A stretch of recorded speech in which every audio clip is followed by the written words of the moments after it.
अब पैसे के लेवल पे आपको इस तरीके से पैसा कमाना है और इतना पैसा कमाना है कि आप पैसे से फ्री हो जाओ, इस इल्यूजन से भी बाहर आ जाओ कि कोई ऐसा काम है जो मैं करूंगा और मेरे को बहुत मजा आएगा। क्योंकि जिस भी काम में आपको मजा आता है वो कुछ टाइम बाद आप करते रहोगे, रिपीटेटिव हो जाएगा तो बोरिंग हो जाएगा। फ्रीडम तो ये है कि आप काम को स्विच कर सको, ये नहीं जो आप सोचते हो कि कैसा काम मुझे मिल जाएगा विच आई एम पैशनेट अबाउट और फिर मैं पूरी जिंदगी वही करूंगा और फिर मेरी लाइफ बहुत बढ़िया हो जाएगी। ये सब इल्यूजन्स है।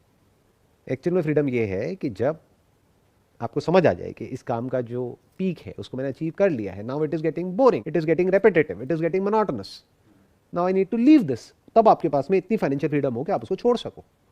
तो you should think about passive income अगर एक्चुअल में आप फाइनेंशियली फ्री होना चाहते हो। जैसे पहले का माइंडसेट क्या है लोगों का, अगर आप अपने घर में जाकर के देखोगे पुराना माइंडसेट क्या है, प्रॉपर्टी ले लो। उसके लिए इतने पागल हैं लोग जिसकी कोई हद नहीं है। मैं सही कह रहा हूँ गलत कह रहा हूँ? सही कह रहे हो कि अपनी प्रॉपर्टी तो होनी चाहिए, और एक नहीं होनी चाहिए, बहुत सारी होनी चाहिए, बहुत सारे प्लॉट्स होने चाहिए, बहुत सारे घर होने चाहिए, बहुत सारी, जो भी पैसा आए उसको प्रॉपर्टी में इन्वेस्ट कर दो। Passive income, not even passive income, क्योंकि वो प्रॉपर्टीज बहुत लोगों ने तो ले लेकर के डाली हुई है और वहां से ना रेंट आ रहा है ना कुछ आ रहा है, और रेंट आ भी रहा है तो वो रेंट उससे कम है जितना कि अगर वो उसको बैंक में रखेंगे तो वहां से रेंट आएगा।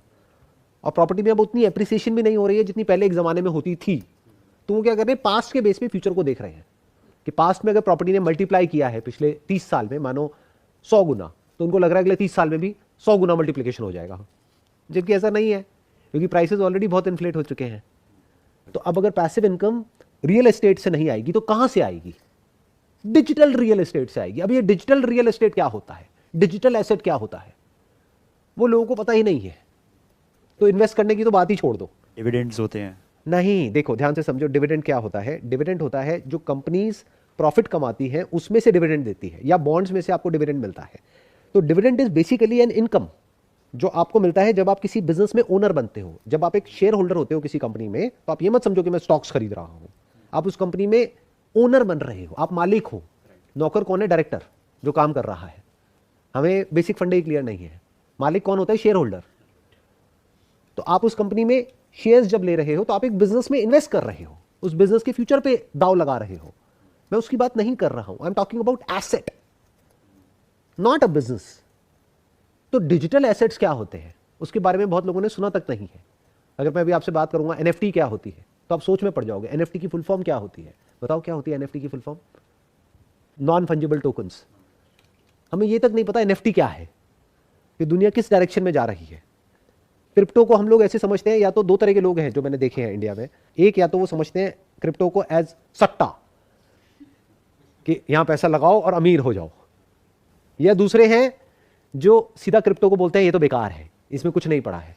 कोई समझता ही नहीं है इसके पीछे की टेक्नोलॉजी क्या है, ब्लॉकचेन क्या है, वो कैसे काम करती है, एक डिसेंट्रलाइज सिस्टम क्या होता है। तो टेक्नोलॉजी का फ्यूचर क्या है, जब वो समझोगे तभी तो सही तरह से पैसे को इन्वेस्ट करोगे। एक्चुअल में किसी ऐसी जगह पे इन्वेस्ट करोगे जहां पे 1 का 100 होने वाला है और रिस्क ऑलमोस्ट 0% है। नहीं तो आप वही गलती कर बैठोगे जो ज्यादातर लोग कर रहे हैं या करने वाले हैं। क्या एक रेजिडेंशियल प्रॉपर्टी आपने खरीदी जो है मानो 3 करोड़ की, और उसका रेंट है मान लो सिर्फ 30,000 रुपये महीना, तो साल का कितना हुआ? 3,60,000। रिटर्न कितनी आई 3 करोड़ पे? हार्डली 1%। 1% रिटर्न क्या होती है? इन्फ्लेशन है 5-6%, 7%। तो आप तो पैसा गंवा रहे हो, कमा कहां रहे हो? तो अभी मैं क्या बात कर रहा हूं? सिर्फ फाइनेंशियल फ्रीडम के बारे में, कि फाइनेंशियली कैसे फ्री होते हैं। आज फाइनेंशियली फ्री कौन है? वो जिन्होंने सही टाइम पे सही जगह पैसा लगा दिया था, यानी आज से 30 साल पहले 40 साल पहले प्रॉपर्टी में पैसा लगा दिया, वो आज फाइनेंशियली फ्री है। क्यों? क्योंकि उस टाइम पे लैंड थी सस्ती, मानो 5 लाख रुपए 10 लाख रुपए लगाया, आज वही लैंड हो गई 5 करोड़ की, 10 करोड़ की, 20 करोड़ की। जिसने उस टाइम पे 50 लाख लगाया वो आज बढ़ करके हो गया 500 करोड़। तो एटलीस्ट फाइनेंशियली तो वो फ्री हो गए। बाकी चीजों के बारे में मैं बात नहीं कर रहा। तो पहले समझो कि फ्यूचर में क्या होने वाला है। क्या पास्ट के बेस पे आज प्रेजेंट में पैसा लगाना है? तो पैसा लगाना कहां है? फ्यूचर में क्या होगा? दुनिया कैसी होगी? फिजिकल स्पेस की ज्यादा वैल्यू होगी या डिजिटल स्पेस की ज्यादा वैल्यू होगी? और डिजिटल स्पेस क्या होती है? एक डिजिटल एसेट क्या होता है? और डिजिटल एसेट में भी जितने तरह के डिजिटल एसेट्स हैं उसमें से सबसे ज्यादा वैल्यूएबल क्या है? Sir, are you a believer in crypto? I am not a believer in crypto. Like, do you think it's the future? I'm not sure about crypto, but I'm sure about blockchain. It's here to stay. Because as a model, decentralised is a better model than centralised. मतलब क्या कि आपने जहां भी पैसा invest किया हुआ है वहां से जो इंटरेस्ट आ रहा है वो इतना है कि वो आपके लाइफस्टाइल को सस्टेन कर सके, तब आप फाइनेंशियली फ्री हो। आपको जो भी करंट लेवल ऑफ लाइफस्टाइल है अगर उसको आप सस्टेन कर सकते हो बिना कुछ करे तो आप फाइनेंशियली फ्री हो। फिर जो भी करना है वो करो, नहीं करना है तो मत करो। कॉन्फिडेंस कहां से आता है? देखो, एक होता है ओवर कॉन्फिडेंस, एक होता है अंडर कॉन्फिडेंस, एक होता है कॉन्फिडेंस।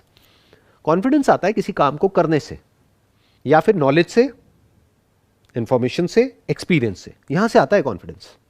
इसके बेस पे जो कॉन्फिडेंस होता है उसको आप कॉन्फिडेंस बोल सकते हो। इसके बिना जो कॉन्फिडेंस है वो ओवर कॉन्फिडेंस है। वो हवा में कोई भी कुछ भी सोच सकता है। मैं एक एग्जांपल ले लेता हूं कि आप अपना करने का सोच रहे हो, मे बी अभी इमीडिएटली नहीं, 5 years down the line, 10 years down the line, तो वो करने का कॉन्फिडेंस कहां से आएगा? वो क्या कि मैं छोटे लेवल से शुरू करूंगा, जब कुछ कॉन्फिडेंस आ जाएगा तब मैं कुछ बड़ा करूंगा। ये क्या है? खुद एक्शंस लेना, उससे सीखना। ये एक लंबा प्रोसेस है। मतलब 2 तरीके होते हैं सीखने के, एक खुद गलती करो और उससे सीखो, दूसरा है पास्ट में जिन्होंने जो भी गलतियां करी उससे सीख लो, जिन्होंने जो भी सही किया उससे सीख लो। That is a faster way of learning.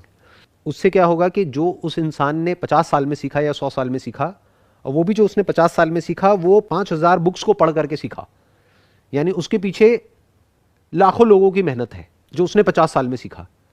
तो अगर उसको आपने 5 महीने में सीख लिया तो 5 महीने में आपने कुछ ऐसा सीख लिया जो आप खुद सीखोगे तो आपको 5000 साल लगेंगे। तो 5000 साल में जो चीज सीखनी थी वो आपने 5 महीने में सीख ली। This is a faster way of learning. तो ये कॉन्फिडेंस कहां से आया? उन लोगों के एक्सपीरियंसेस पढ़ के जिन्होंने भी लाइफ में कुछ ढंग का अचीव किया है उस फील्ड में, जिस फील्ड में आप जाने वाले हो। तो वहां से कॉन्फिडेंस आने लग जाता है, जिसके बारे में हम कभी बैठ करके सोचते ही नहीं, क्योंकि टाइम ही नहीं है ना। रेस में भाग रहे हैं सारे के सारे, एक रेस लगी हुई है, सबको आगे निकलना है। तो कोई ये बैठ करके अपने आप से पूछता ही नहीं है कि मैं जो कर रहा हूं कर क्यों रहा हूं, मेरे लिए इंपॉर्टेंट एक्चुअल में क्या है। लाइफ में मेरे लिए ये 3 चीजें सबसे ज्यादा इंपॉर्टेंट है। उसमें नंबर 1 पे ये है, नंबर 2 पे ये है, नंबर 3 पे ये है, जो पूरी दुनिया से बिल्कुल अलग है। पूरी दुनिया के लिए ये जो 3 चीजें हैं ये कहीं आती ही नहीं है एक्चुअल में। बोलने के लिए आ जाती है, अगर आप किसी से पूछोगे ना, हाँ भाई क्या है आपके लिए सबसे important, number 1, number 2, number 3। Actual में आप देखोगे तो उनके 24 घंटे में से कुछ भी वहां पर टाइम नहीं जा रहा है, उन 3 जगहों पे कहीं और ही टाइम जा रहा है। तो इसका मतलब क्या है? वो बोल कुछ और रहे हैं, कर कुछ और रहे हैं। क्यों? उसके पीछे क्या जड़ है? क्योंकि कभी बैठ करके सोचा ही नहीं कि मेरे लिए एक्चुअल में इंपॉर्टेंट क्या है। आपको क्लैरिटी तब तक नहीं आएगी जब तक आप किसी काम को करोगे नहीं, करने के बाद ही आएगी। फॉर एग्जाम्पल, आपके लिए जॉब सही होगी फ्यूचर में या बिजनेस सही होगा, वो तो करके पता लगेगा ना। जब बिजनेस करोगे तब पता लगेगा अरे यार इसमें तो बड़ी सरदर्दी है, जॉब ही बेटर है। जॉब करोगे तब पता लगेगा अरे इसमें तो बड़ी प्रॉब्लम्स हैं, मेरी पर्सनैलिटी के साथ में मैच ही नहीं होता ये सब, ये कोई ऑर्डर दे रहा है और मेरे को फॉलो करना है। बट हो सकता है दूसरी तरफ से वही आपके लिए सही हो। तो कोई हार्ड एंड फास्ट रूल नहीं है ना कि आपके लिए क्या सही है, किसी और के लिए कुछ और सही है, किसी और के लिए कुछ और सही है। तो जब करोगे तब पता लगेगा।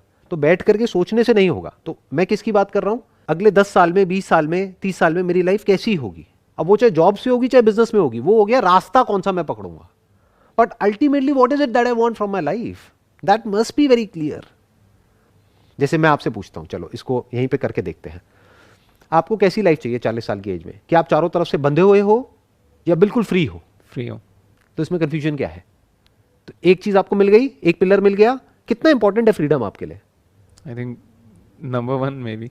फ्रीडम या हेल्थ, दोनों में से क्या ज्यादा इंपॉर्टेंट है? I guess health is necessary for freedom, otherwise I will be bound to medicines और something.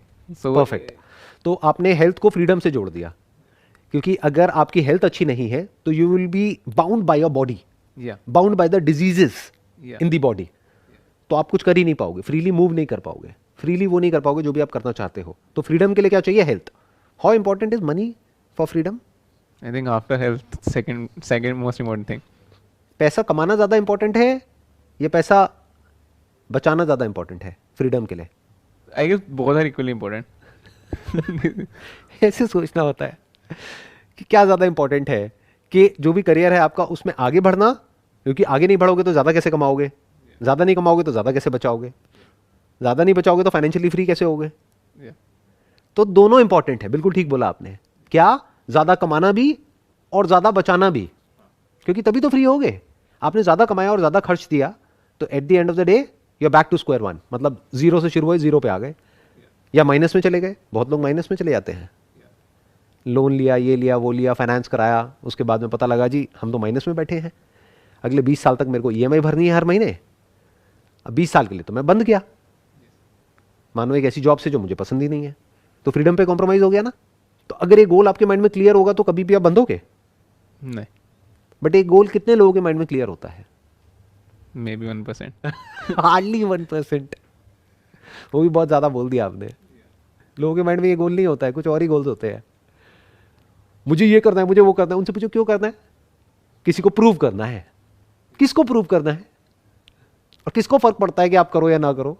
What is it that you actually want? That must be very clear. जैसे फ्रीडम के लिए हमको एक पिलर मिला हेल्थ, दूसरा मिला वेल्थ। वेल्थ मतलब क्या? Wealth management, not just earning money but managing money in a smart way so that you become financially free. Yeah. Health को भी मैनेज करना ताकि आप हेल्थ वाइज फ्री हो जाओ।